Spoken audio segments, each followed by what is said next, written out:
بلغني أيها الملك السعيد ذو الرأي الرشيد والحكم السديد أن في سالف العصر والأوان في قديم الزمان كان هناك ملك يدعى الملك صحيان، اشتهر في كل البلاد بعدم قدرته على النوم. كان يملك قصرا من الذهب وسريرا من العاج وملايات من الحرير والكتان، لكن لا شيء كان يساعده على النوم. كل ليلة يتقلب على فراشه ويصرخ غاضبا: لماذا لا أستطيع النوم؟ هذه الملايات كلها عيوب. استدعى أمهر صانع الأقمشة في مملكته فأتوه بملايات ناعمة براقة، لكنها كانت إما خشنة على جلده أو تسبب له حرارة زائدة أو تمتلئ بالتجاعيد التي لم تراها إلا عيناه. وأصدر فرمانا شديد اللهجة: من يأتي لي بملايات تجعلني أنام نوما هنيئا سأجعله من أغنى أغنياء المملكة.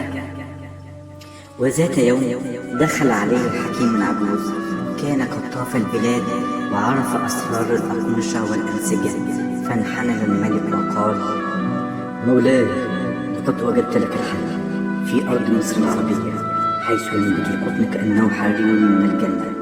هناك مصنع يدعى غزل المحلى، هو أقدم وأعظم مصانع الغزل والنسيج. يصنعون ملايات من القطن المصري الصافي، ناعمة كالحرير، باردة في الصيف، دافئة في الشتاء. ستجعلك تنام قبل أن تنطق بحرف. ضحك الملك ساخرا لكنه جرب، وما إن استلقى حتى همس كعادته هذه الملايات بها ثم خزن دائما قبل أن يكمل جملته. استيقظ بعد أطول غرفة في حياته وهتف بسعادة: من اليوم ملايات غزل المحلى فقط.